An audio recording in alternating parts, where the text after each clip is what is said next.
Buenas tardes, secretario. Gracias. Buenas tardes, diputados. Efectivamente, unas preguntas en un resumen muy apretado a petición de la fuente. Y pues comenzaría comentándole que entre las inquietudes de los diversos grupos parlamentarios previo a esta reunión está el caso del doble homicidio en la Ciudad de México contra Jimena Guzmán y José Muñoz. Entendemos que ese fue uno de los asuntos que se trataron aquí en este encuentro, y si bien a sabiendas de que se trata un tema del orden local y también entendiendo perfectamente el sigilo que deben tener estas investigaciones, pues preguntarle cuáles son los avances del caso en las tareas de colaboración que ustedes llevan con la Fiscalía Local, cuáles son las principales líneas de investigación. Hay quienes ven en este asunto un modus operandi similar al que tuvo el atentado que usted sufrió en el año 2020 y el ataque contra el periodista Ciro Gómez Leiva en 2022. ¿Existe fundamento para esa afirmación? ¿Está detrás el Cártel Jalisco o alguna otra organización? Y con las últimas acciones, el abatimiento de Jorge Humberto Figueroa Laperris en Sinaloa, detenciones en Sonora, Guanajuato y Michoacán, ¿cómo están los cárteles y más importantes en este momento? ¿Percibe usted un debilitamiento de esas organizaciones? Por favor. Gracias. Primero, sobre la primera pregunta del lamentable homicidio de nuestros compañeros de aquí de la Ciudad de México. Primero, el respaldo a la jefa de gobierno, a la licenciada Clara Brugada, es absoluto.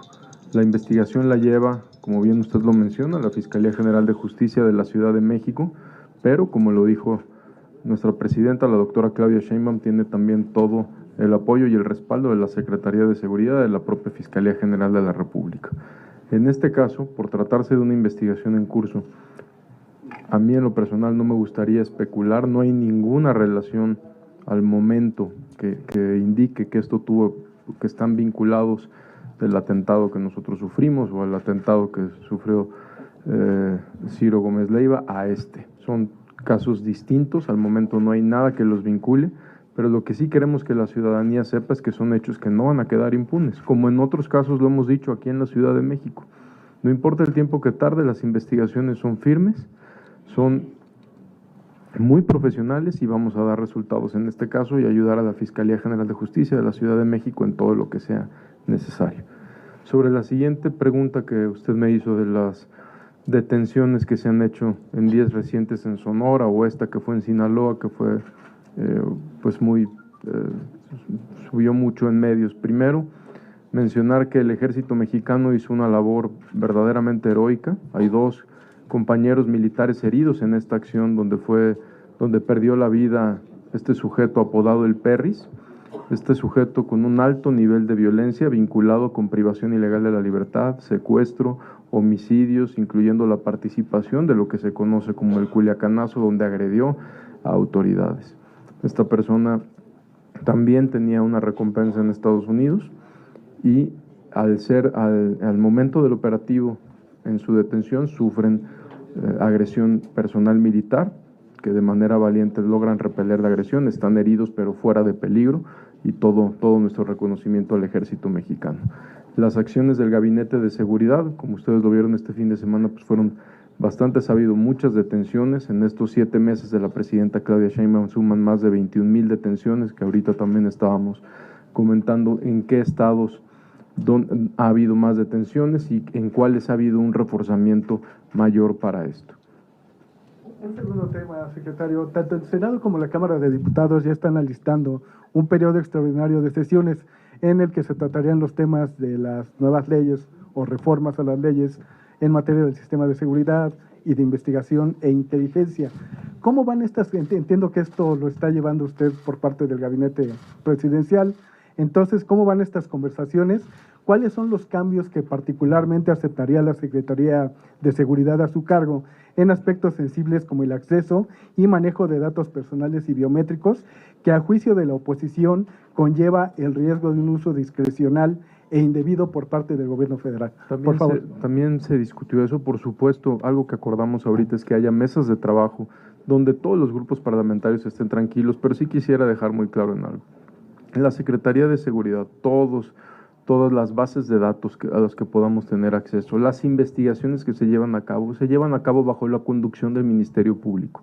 Es decir, no es que la Secretaría de Seguridad pueda tener acceso discrecional a todo, de ninguna manera, pero para tranquilidad de todos y para que las leyes salgan como deben de salir, vamos a tener distintas mesas de trabajo que ya acordó el diputado Monreal.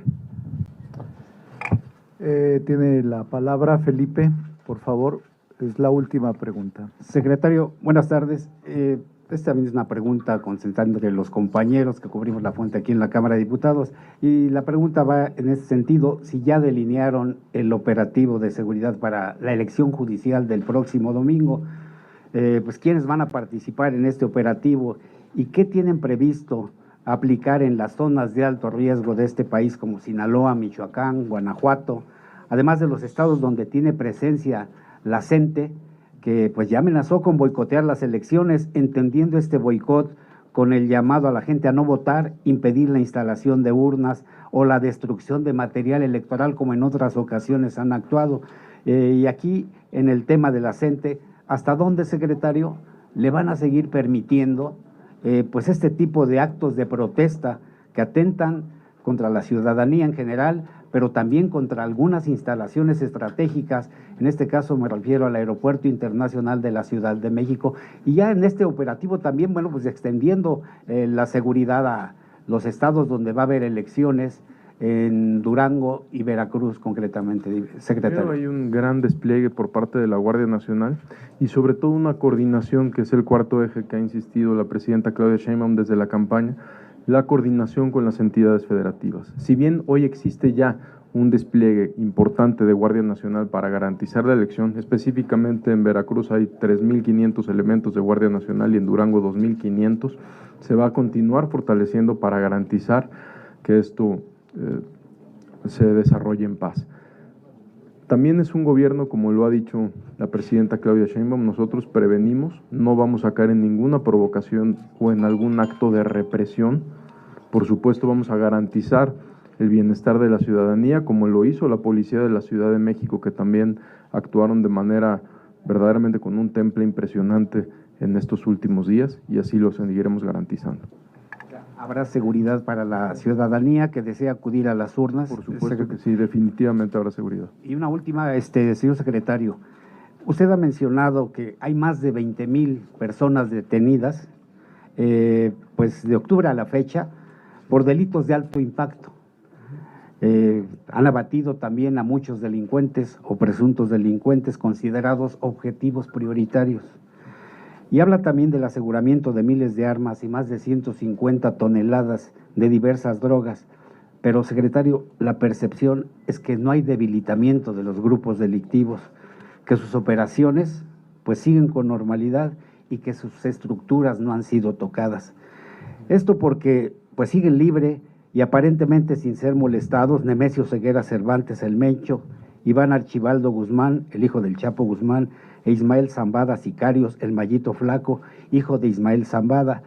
Y a esta percepción del no debilitamiento de las bandas del crimen organizado se suman otros hechos, secretario, que preocupan, como el involucramiento en el huachicol de miembros de las Fuerzas Armadas. Tal es el caso de los 11 elementos de la Guardia Nacional que el pasado fin de semana fueron detenidos en Guanajuato. Usted había mencionado que el actuar de los elementos de la Guardia Nacional no se compararían en nada con lo que conocimos como Policía Federal. ¿Qué está pasando, secretario? ¿Qué va a ocurrir? ¿Y cómo impedir que se sigan involucrando miembros, en este caso, de la Guardia Nacional con bandas del crimen organizado y concretamente en el huachicol? Primero, con mucho gusto le puedo confirmar que en cada uno de los casos y organizaciones delictivas que mencionó ha habido grandes resultados, ha habido, repito, acciones heroicas por parte del Ejército, Marina, policías estatales, la propia Secretaría de Seguridad. Todas esas estructuras que usted menciona, no hay una sola que no haya habido detenciones o aseguramientos relevantes. Estas 11,000 armas de fuego que se han incautado en estos 6 meses, un hecho sin precedentes por parte de Ejército y Marina con ayuda de la Fiscalía General de la República, donde se han destruido e inhabilitado más de 915 laboratorios o áreas de concentración para la elaboración de drogas sintéticas, metanfetamina, pues definitivamente es una afectación. Los aseguramientos en alta mar histórico, que ya la propia Marina rompió su propio récord, con un solo aseguramiento que se suma a las más de 38 toneladas de cocaína aseguradas en alta mar, pues definitivamente son afectaciones de muchísimo dinero a las organizaciones criminales, que impide que compren más armas, que corrompan más autoridades o que recluten más jóvenes. En todas estas organizaciones criminales ha habido detenciones, como usted lo mencionó, van 7 meses, es una estrategia clara, es una estrategia que está dando resultados, que si nosotros comparamos en estos 7 meses, tenemos 25% menos homicidios que al inicio de la administración. ¿Estamos diciendo que ya está resuelto el tema? Por supuesto que no, pero la gente tiene que saber que hay 25% menos homicidios de lo que había ocurrido, es la cifra más baja desde el 2018. Entonces, la estrategia funciona, es una estrategia que no es cambiante, es una estrategia que dirige la presidenta Claudia Sheinbaum todos los días en el gabinete y que estamos seguros que en coordinación con las entidades federativas vamos a entregar más resultados a la ciudadanía. Los elementos de la Guardia Nacional. Sobre los elementos, siempre en el caso, así como usted mencionó a la Policía Federal, que había extraordinarios elementos en la Policía Federal, por supuesto, y la gran mayoría eran personas que hacían un extraordinario trabajo, así en la Guardia Nacional hoy. No por 11 detenidos de la Guardia Nacional se va a contaminar los 133,000 elementos que diario trabajan a lo largo y ancho de nuestro territorio nacional. Muchas gracias a todos. Muchas gracias, les agradezco.